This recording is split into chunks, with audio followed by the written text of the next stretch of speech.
आपका दूसरा सवाल, तो 3 तलाक का कह रहे थे कि मीडिया काफी 3 तलाक उछाल रही है, और इसका क्या जवाब है?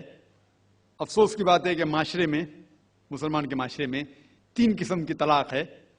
मुसलमान के माशरे में, सोसाइटी में, एक तलाक बिदत, तलाक तलाक तलाक एक साथ में गो हो जाती है। एक तलाक हसन, जो तलाक दो, एक माह रुको हैज के लिए, फिर तलाक दो, फिर रुको, फिर तीसरा तलाक दो। और तीसरा तलाक के हसन, जो बिल्कुल सही तरीका है, जो कुरान शरीफ के है, तलाक दो और 3 माह रुको। कुरान की आयत है सूरह बकरा में, सूरह नंबर 2 आयत नंबर 228 में लिखा हुआ है कि जब भी आप तलाक देंगे तो 3 माह या 3 हैज की इद्दत है। तो तलाक पूरे मुकम्मल होने के लिए 3 हैज या 3 माह, 3 मेंस्ट्रुअल साइकिल और 3 मंथली कोर्सेज मस्ट है, कंपलसरी है।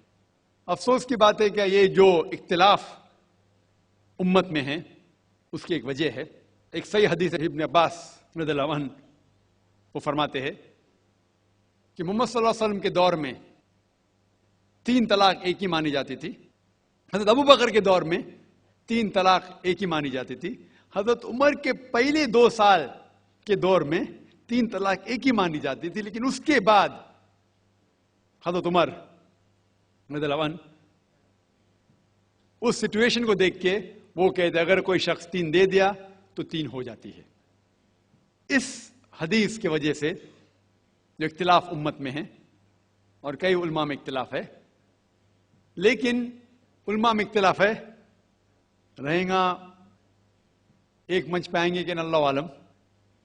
लेकिन अगर आप कुरान की रोशनी में पढ़ते हैं, कुरान में तलाक का जिक्र किया गया है सूरह बकरा में, सूरह नंबर 2 आयत नंबर 228 से लेकर 240 तक, और सूरह तलाक में सूरह नंबर 65 आयत नंबर 1 से 7।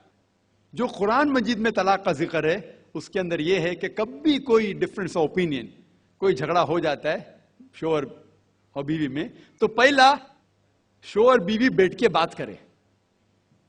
ऐसा नहीं कि बीवी ने नमक ज्यादा डाल दिया और तलाक तलाक तलाक कह दिया और तलाक हो गया। अगर बीवी में नमक ज्यादा डाला, बोले आपको नमक कम चाहिए, मामला सुलझ जाएगा, बैठ के बात करो। फिर भी बात न बने तो अल्लाह ताला फरमाता है सूरह निसा में सूरह नंबर 4 आयत नंबर 35 में कि आपके दरमियान एक हकम रखो, एक आर्बिट्रर बीवी की तरफ से, एक आर्बिट्रर शोहर की तरफ से। मतलब आर्बिट्रर, हकम कहते हैं आर्बिट्रर को, हकम रखो बीवी की तरफ से और शोहर की तरफ से, और मामला को सुलझा लो। फिर भी अगर बात नहीं माने तो आप फिर तलाक दे सकते हैं। तो तलाक देते हैं तो कई उसके क्राइटेरियाज है कि हैज के वक्त तलाक मत दो, जब आप गुस्से में तलाक मत दो, शराब की हालत में तलाक मत दो। उसके बाद जब तलाक दिया जाता है तो 3 माह रुकना चाहिए। तलाक के आसन है जो बिल्कुल सही तरीका है। तलाक दो और 3 माह रुको, और 3 माह के अंदर अगर आप रुजू करना चाहते हैं अपने बीवी से तो रुजू हो सकते, अल्हम्दुलिल्लाह। अगर 3 माह तक आप समझते नहीं मुझे मेरे बीवी से अलग होना ही चाहिए, तो 3 माह के बाद, इद्दत गुजरने के बाद, आप दोनों मियां बीवी नहीं रहते, आप अलग हो जाते। लेकिन उसके बाद अक्सर मुसलमान भी नहीं जानते ये कुरान की आयत क्या है। कुरान शरीफ में लिखा हुआ है सूरह बकरा में सूरह नंबर 2 आयत नंबर 232 में कि अगर वो शख्स अपनी पुरानी बीवी से फिर से शादी करना चाहता है तो मत रोकिए। तो अगर तलाक हो चुका है सही तरीके से, तलाक के आसन के तरीके से, और 3 माह हो गए, इद्दत गुजर गई, 6 महीने बाद अगर लगा भाई जो मैंने क्या गलत किया, मैं फिर से शादी करना चाहता है, तो वो आदमी अपनी पुरानी बीवी से फिर से निकाह कर सकता है, लेकिन नया निकाह नया महर। नया निकाह नया महर जो कई मुसलमान नहीं जानते। अफसोस की बात है कि हम मुसलमान कुरान को तर्जुमे के साथ पढ़े ही नहीं, सही हदीस को तर्जुमे के साथ पढ़े ही नहीं। अगर हम कुरान शरीफ को सही तरीके से पढ़ेंगे और सही हदीस पे अमल करेंगे तो ये जो गलत फहमियां हैं दूर होंगी। और फिर से अगर शादी हुई, फिर से आप साथ में रह सकते, फिर से प्रॉब्लम हुआ तो फिर तलाक दो, फिर 3 माह रुको, फिर से अलग हो जाओ, फिर से आप चाहते फिर से शादी कर सकते। 3 बार जायज है, तीसरे बार आखिरी बार है, उसके बाद आप फिर से शादी नहीं कर सकते जब तक वो दूसरी किसी से शादी नहीं करे। लेकिन मैंने अपनी जिंदगी में एक भी शख्स मेरे जिंदगी में नहीं आया जो तलाक के हसन किया, सही तरीके से तलाक दिया, अलहदा हो गए, फिर निकाह हो गया, फिर अलहदा हो गए, फिर निकाह हुआ, फिर अलहदा। मैंने कोई भी शख्स मेरे जिंदगी में पूरे दुनिया में ऐसा शख्स के बारे में सुना ही नहीं जो सही तरीके से किया और बिछड़ गया, फिर से शादी की, फिर से बिछड़ गया, फिर से निकाह के, फिर बिछड़ गया, फिर शादी करना चाहता है। अगर आप सही तरीके से कुरान के ऊपर अमल करेंगे तो ये नौबत आएंगी नहीं। और कुछ लोग जो इस्लाम को मजाक बनाए और क्या कहते कि अच्छा अगर एक साथ में दे दिए, 3 तलाक दे दिए, हो गई, अभी क्या हलाला करो। कुरान कहता है 3 तलाक एक साथ में भी देंगे तो एक ही होती है।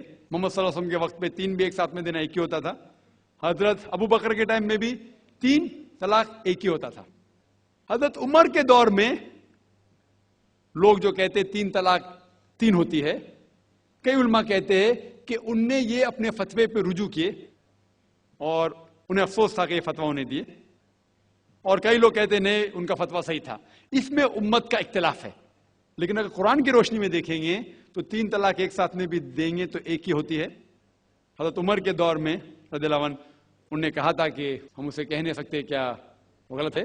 लेकिन उलमा ये कहते हैं, मिसाल तो इब्ने तैमिया, शेख इब्ने तैमिया, वो कहते हैं कि ये हजरत उमर में अल्लाह भी प्लीज रज़ियल्लाहु अन्हु, वो मोहम्मद सल्लल्लाहु अलैहि वसल्लम ने जो कहा उसके ऊपर नहीं है।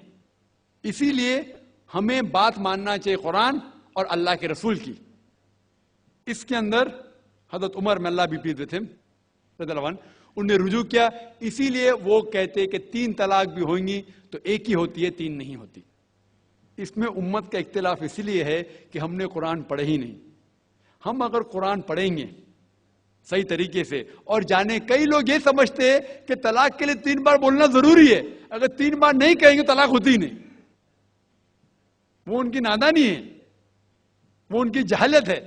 तो हमें क्या करना चाहिए, ये मीडिया उछाल रही है, हम मुसलमानों को ये तलाक का तरीका जो सही तरीका है तलाक के हसन, उसको आम करना चाहिए और ये कहना चाहिए किस बुनियाद पे तलाक दी जा सकती है, कब दी जा सकती है, कैसे मौके पे दी जा सकती है, देना चाहिए क्या नहीं।